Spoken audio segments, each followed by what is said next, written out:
السلام عليكم، تعالوا معايا يا حلوين في أجمد فيديو اتعمل على القناة لحد دلوقتي، لأنه لمناسبة سعيدة جدا جدا وهي عيد ميلاد ابني سولي. أخيرا تم سنة الحمد لله على خير، وقررت ان انا اعمل له عيد ميلاد كبير الى حد ما، مش كبير قوي بس ان انا هعزم ناس وهعمل كل حاجة بنفسي من الزيرو. عارفين كل حاجة هعملها بنفسي، حتى التورتة هعملها بنفسي. هتشوفوا كل ده هيحصل ازاي، بداية من التنظيف، وهنبدأ بتنظيفات كمان عميقة جدا طبعا عشان هيبقى في ناس كتير ان شاء الله هتيجي، وهتبقى فرصة ان انا يبقى عندي دافع ان انا انظف تنظيف عميق يعني. فتعالوا معايا، مش هدخل معاكم بصراحة في تفاصيل التنظيفات قوي، بس حابة ان انا اشارككم يعني كام حاجة كده عشان يعني تبقوا معايا كده وشايفين قد ايه انا تعبت عشان خاطر اوصل للنتيجة التحفة دي. هتشوفوا افكار تجنن في الفيديو بجد. لو اي حد عايز يعمل اسبوع او عيد ميلاد او اي حاجة، تابعوا معايا الفيديو للاخر، هتشوفوا افكار تجنن، وكلها حاجات من بنترست، كلها حاجات عملتها بنفسي في البيت. هي عايزة شوية بصراحة يعني تركيز وفن كده، بس في الاخر هتطلع النتيجة تحفة تحفة تحفة. تمام. بصوا، حبيت ان انا يعني المع كل المفروشات اللي عندي في الشقه، الانتريه والكنبه وكراسي السفره، لانه هم نضاف مفيش فيهم بقع ولا اي حاجه، ولكن للاسف تراب. يعني انا لما بشوف صور شقتي وانا عروسه، شقتي كانت بتلمع، كانت شايني كده، فاهمين؟ كانت كل حاجه لونها بجد يعني لونها كده زاهي. لكن دلوقتي للاسف التراب مخلي الحاجه مطفيه، فحتى لما بعمل بالمكنسه الكهربائيه مش بحس ان هي بتشفي غليلي كده، بحس ان هي الحاجه محتاجه تتمسح، فاهمين؟ فخدت قرار ان انا اغسل الحاجات دي غسيل جاف، او معرفش بيسموه ايه، بس اللي هو يعني عملت الخلطة اللي انتوا شفتوها في اول الفيديو دي، عبارة عن صابون غسالة اطباق. طبعا هم بيستخدموا صابون غسالة اطباق عشان هو مش بيرغي، طبعا الصوابين العادية بترغي، فاحنا عايزين حاجة تلمع في نفس الوقت ما ترغيش. بلس ان انا حطيت معطر عشان خاطر المفروشات يبقى لون، يبقى سوري، ريحتها حلوة. تمام. وفكرة غطا الحلة تلف حوالينه بقى الفوطة وكده، دي طبعا فكرة منتشرة جدا، كنت بشوفها كتير قوي بصراحة، معرفش تعرفوها او لا او جربتوها او لا، بس انا بالنسبة لي دي اول مرة، وحسيت ان هي مريحة في حتة انه غطا الحلة بيخليكي تستخدمي اكبر مساحة من الفوطة، وبالتالي الموضوع بيبقى اسرع الى حد ما. تمام. طبعا بما ان انا الانتريه بتاعي كابوتينيه، اللي هو الحاجات اللي هي الحفر دي، بتبقى متعبة جدا في التنظيف، ولكن يومها انا كان ربنا كده هديني وكنت حاسه ان انا رايقه ان انا انضف. الموضوع على فكره متعب، هو مش سهل خالص، ولكن يستاهل، لانه في الاخر انا فعلا حسيت ان الشقه اتنضفت. يعني انا عايز اقول لكم انا كنت اوريدي بادئه تنظيفات من فتره، وكل مره باخد حاجه انضفها وكده، مره اغسل الستاير، مره خدنا بقى السجاد وديناه المغسله، مش عارف ايه، كل مره اعمل حاجه، بس فعلا هي دي الحاجه اللي فرقت في شكل الشقه في الاخر. تمام. زائد طبعا ان انا مسحت كمان الحيطان، برضو ده فرق جدا في شكل الشقه يا بنات. ف يعني عارفين اللي هو الحاجات اللي بتلمع كده وبتشيل التراب، هي دي اكتر حاجه بتبين قد ايه المكان بينضف. طبعا كراسي السفرة نفس الكلام، رغم ان هي بيج، رغم ان هو جلد مقلوب وحاجات عملية بصراحة، ولكن يعني بيبان. فشوفوا الفوطة شكلها عامل ازاي اصلا. تمام. طبعا انا كنت بغسلها وبرجع استخدمها تاني، لكن هي فعلا كانت بتلم تراب كتير وحاجات يعني انا عمري ما كنت اتخيل ان هي موجوده. تمام. بالذات بقى الكراسي اللي هي لونها غامق دي، فعلا كان باين فيها تراب بصراحه، مش زي البيج، لا دي كان فعلا بيبان فيها التراب. بس الحمد لله كل حاجه عايزه اقول لكم رجعت ما شاء الله ما شاء الله بتلمع. تمام. والالوان كده رجعت الوان كده بجد، فاهمين؟ مش حاجه كده باهته وفيها تراب والجو ده. فلا، حسيت انه ما شاء الله التنظيفه دي ولا احسن حتى من تنظيفات العيد. بس انا كنت متحمسه عشان يعني بالمره. تمام. وانا اصلا اوريدي كنت عايزه اعمل الخطوه دي، بس مش لاقيه وقت خالص، فدلوقتي في دافع. تمام. ان انا اعملها. حتى الكنبه دي رغم ان هي لونها رصاصي وجلد مقلوب وحاجه عمليه قوي، بس شوفوها لما اخلصها في الاخر هتحسوا ان في فرق.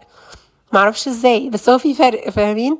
لا هو التراب فعلا مش الطف حاجه بصراحه. وانا شقتي حكيت لكم مليون مره كميه تراب فظيعه. بصوا هنا ايد الكنبه، بصوا اللون المصفر ده نتيجه بقى انه بنسند على ايد الكنبه كده عادي. بصوا دلوقتي بعد ما نضفتها عايزه اقول لكم اختفى الصفار ده بنسبه 90%، مش موجود، ما بقتش شايفاه. فبصراحه طريقه تحفه، اعتمدوها لو انتوا عندكم مفروشات اللي هي مش متوسخه قوي وكده.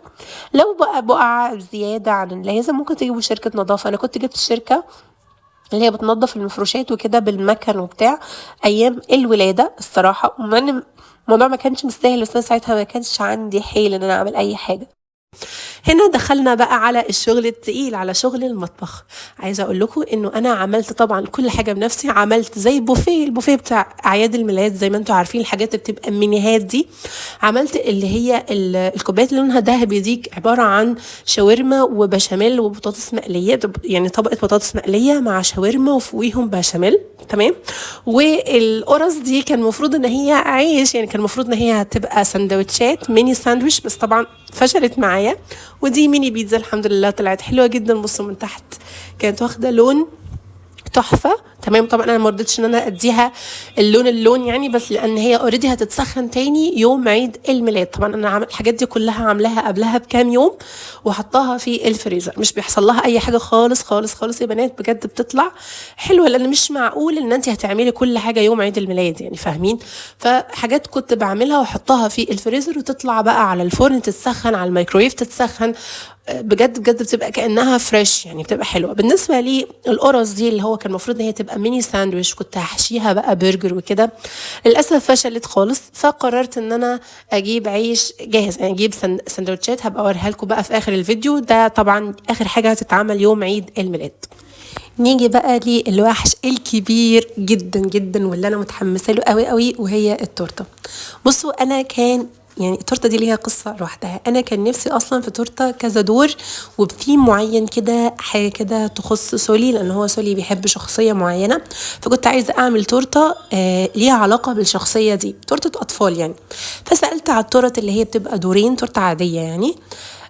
فلقيت ان هي غاليه جدا جدا يا جماعه، اللي هو يعني 2000 3000 في الحدود دي. فحسيت ان الموضوع مبالغ فيه شويه الصراحه. فاكتشفت بعد كده ان في صفحات بتعمل تورت فيك، تمام.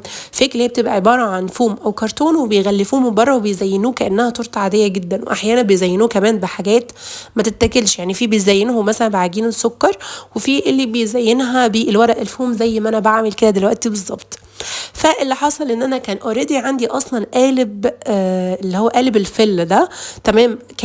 كان تورته عيد ميلاد جوزي، تورته اللي هي الايس كريم لو انتوا فاكرين، كانت اوريدي متغلفه اصلا في القالب الفل ده. فانا كنت احتفظت بيه، حسيت ان هو حاجه قيمه، مش عارفه ليه ساعتها احتفظت بيه، مرضتش ان انا ارميه. وسبحان الله جه وقت ان انا استخدمه دلوقتي. قررت ان انا اعمل التجربه دي لوحدي، وكانت مجازفه شديده طبعا، بس قلت يعني ان شاء الله تبقى سهله، لانه برضو حتى تورته الفيك غاليه يعني. تخيلوا ان انا التورته دي بعد ما خلصتها صورتها وبعتها الصفحه عشان اسالهم، قالوا لي ب 850، متخيلين؟ وهي ما كلفتنيش اي حاجه خالص.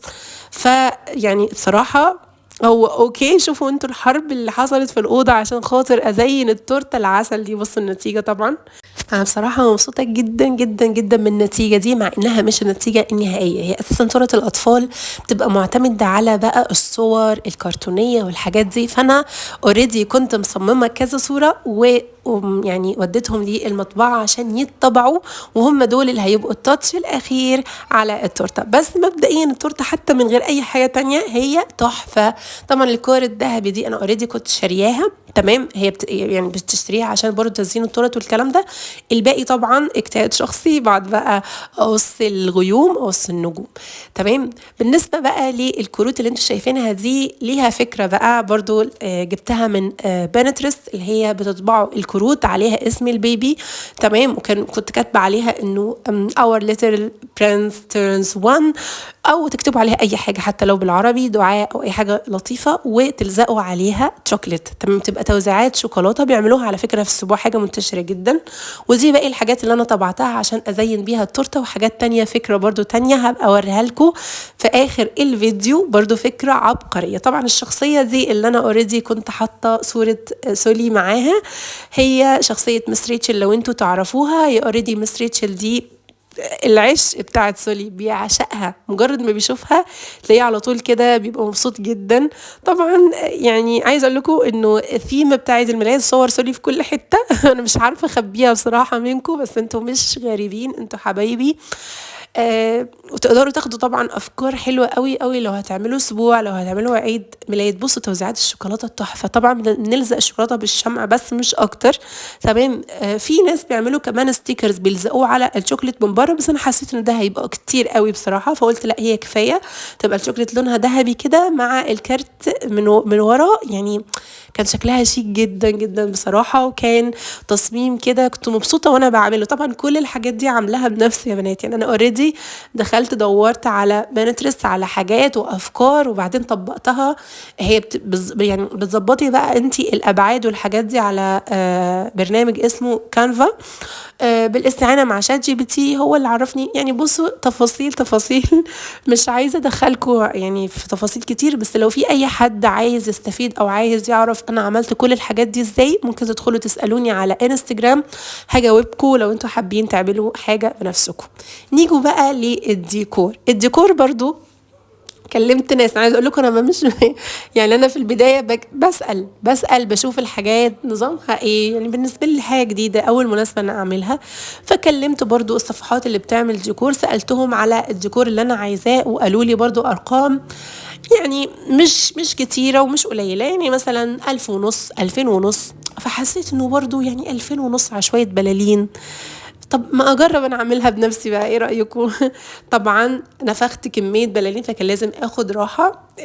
كنت باكل سندوتش من عروس دمشق، سندوتش البطاطس ده عشق يا بنات، حلو قوي. تمام. ويومها دي كانت ليله عيد الميلاد، شايفين الشقه عامله ازاي؟ دي ليله عيد الميلاد. يعني انا من حقي اتوتر ولا مش من حقي؟ عايزه اقول لكم جوزي كان كان مخنوق مني قوي من كتر ما انا كنت متوتره جامد قوي، كانه يعني والله يا بنات ليله فرحي ما توترت بالشكل ده. بس انا كنت مش متخيله ازاي ناس هتيجي والشقه بالمنظر ده. طبعا عشان خاطر البلالين وعشان خاطر النتيجه التحفه تحفه تحفه دي، طبيعي ان الشقه كانت تتبهدل بالمنظر ده. بس انتوا ايه رايكم في النتيجه؟ كل الحاجات طبعا، كل البلالين والحاجات دي نزلت لوحدي اشتريتها. مثلا العقد بتاع هابي بيرثدي وكل الحاجات دي كلها من بنترست يا بنات. دخلت على بنترست، تمام، جبت منه كل حاجه. تصميم التورته، يعني هبقى احط لكم صوره التورته اللي انا اصلا كنت ناويه ان انا اعملها، تمام، وانتوا قولوا لي النتيجه هي ولا لا. تمام. وكمان هنشر صور كتير قوي تحفه تحفه على انستجرام. لو مش متابعيني على انستجرام تعالوا تابعوني، عشان في صور كتير قوي هحطها على انستجرام هتبقى حلوه قوي. تمام. ولسه طبعا في تفاصيل كتير لسه. الكلام ده كله كان ليله عيد الميلاد، يعني هو لسه يعني عارفين اللي هو بكره عيد الميلاد، فاهمين قصدي؟ فهو انا يعني جهزت كل الحاجات بقى اللي هي اوريدي مش محتاجه يعني ممكن هي تصبر معايا لتاني يوم، وتاني يوم بقى هتشوفوا معايا البوفيه وتشوفوا معايا كل حاجه. بصوا بقى التوزيعات شكلها عامله ازاي، كانت تحفه تحفه، كان شكلها حلو قوي، كنت معجبه بيها بصراحه. التورته طبعا دي في عالم تاني بالنسبه لي، انجاز. انا عارفه انه في ممكن تبقى حاجات اشيك من كده، بس انا كان هو ده الحاجه اللي انا عايزاها بالظبط. تمام.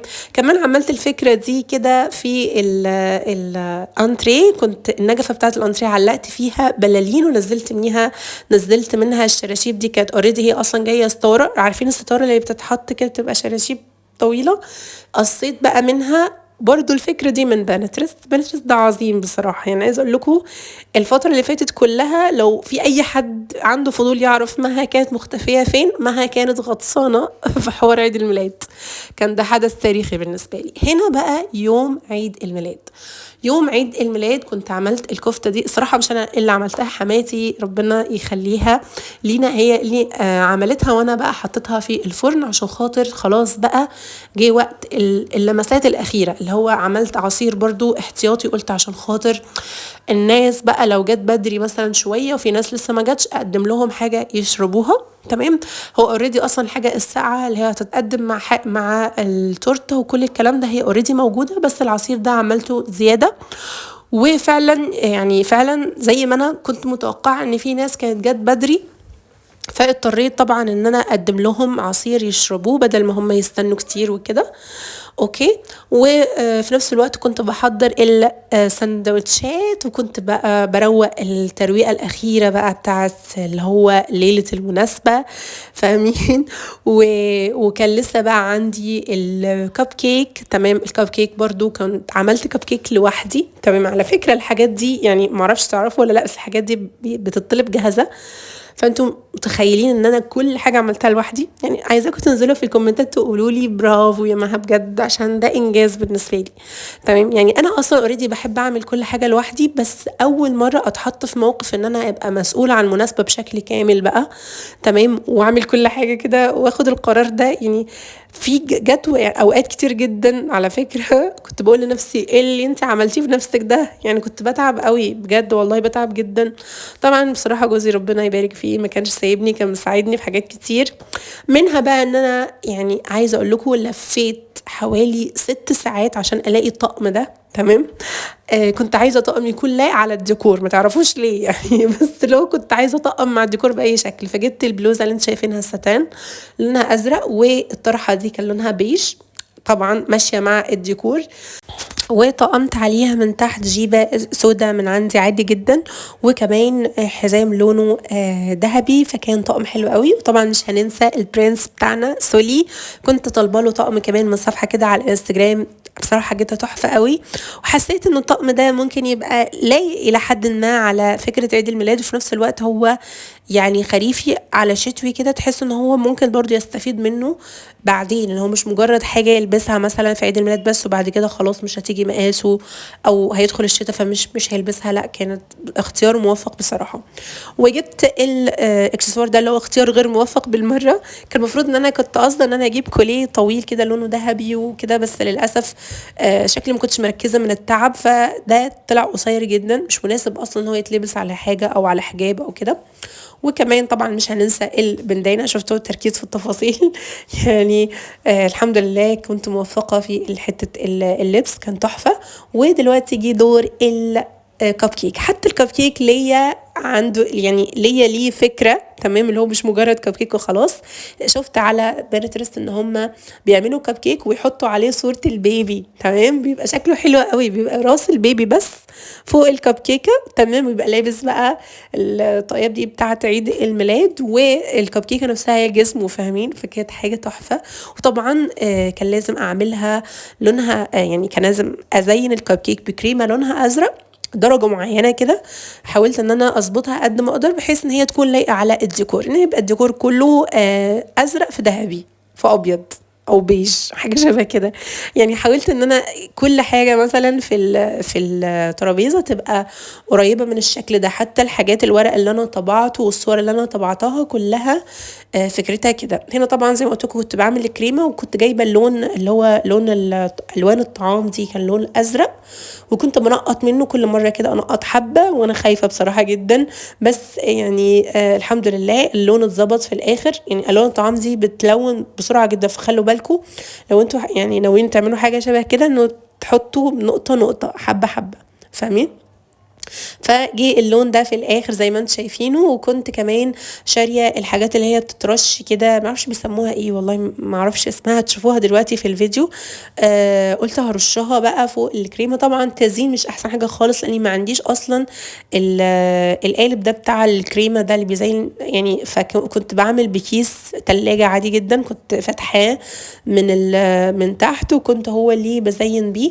وبس الحاجات دي لما اترشت كانت مغطيه على اي حاجه بصراحه. يعني انتوا لو طالبين الكب كيك ده جاهز هتلاقوه شكله الطف من كده اكيد، بس بصراحه ما كانش مقصر، كان طعمه تحفه. اهم حاجه الطعم، كنت واخده الطريقه من نادية السيد فكانت تحفه. وطبعا جبنا حاجه ساقعه، حسيت ان نجيب حاجه ساقعه كده يعني مقفوله هيبقى اسهل عليا بكتير قوي من ان انا اجيب كوبايات، بالذات ان في اطفال فممكن هم يوقعوا حاجه مثلا على السجاد او كده، فالحاجه المقفوله اضمن. وجبت العيش ده زي ما قلت لكم عشان احشيه الكفته. تمام، وطبعا كفته هيبقى معاها صوص كده، كنت انا حطيت معاها كاتشب، وكنت جايبه خس وكنت غسلاه ومجهزاه زي ما انتم شايفين كده، بحيث ان انا كل سندوتش يبقى فيه بقى كفتايه مع شويه خس. هتشوفوا في الشكل النهائي للبوفيه الشكل هيبقى عامل ازاي. بس هو كان تحفة بصراحة، كان حاجة يعني مستحيل حد يتخيل ان الحاجات دي اغلبها معموله في البيت، يعني ما شاء الله. بصوا التورته شكلها عامل ازاي، بصوا طبعا البيتزا والحاجات دي، بصراحة ما شاء الله ما شاء الله. كان اليوم تحفة. الكب كيك زي ما انتم شايفين كده، الكب كيكات بتاعت اللي عليها صورة سولي شكلها يضحك قوي وتحفة، والناس اتبسطت بيها جدا. مش يعني عايزة اقول لكم الريفيو بتاعهم كان تحفة، ان كلهم مبسوطين بالديكور ومبسوطين بالافكار اللي كانت في عيد الميلاد، رغم ان هي حاجات بسيطة. بس طبعا اكيد هنجيب تورته حقيقيه زي ما انتم شايفين، اكيد مش هاكلهم تورته فيك، بس هي تورته فيك للتصوير. تمام. لو محدش يعرف الموضوع ده طلع اصلا موضه اوريدي، وفي صفحات متخصصه في الموضوع ده ان هي تعمل لكم تورت فيك تتصوروا بيها، غير التورته اللي انتوا هتاكلوها في المناسبه عادي، فاهمين؟ تمام. وكده يعني اسمحوا لي ان انا اتعمق شويه بقى في الديكور واوريكم الحاجات شكلها عامل ازاي. وهنا بقى جه وقت ان احنا نقطع التورته. ما شاء الله طبعا كان البيت عندي زحمه جدا جدا، كنت مبسوطه قوي بفكره ان انا شقتي فيها ناس، يعني دي حاجه قليله ان هي تحصل، ان يجي لي ضيوف بالعدد ده. فكنت مبسوطه من يعني احساس كده انه في حياه، يعني ما شاء الله. فكان كمان عندي بنات قرايبي كانوا عاملين لي البوكيه ده بنفسهم، كان شكله تحفه قوي، كنت مبسوطه بيه جدا. دلوقتي هسيبكم مع اخر مشهد في عيد الميلاد واحنا بنطفي الشمع وبس كده.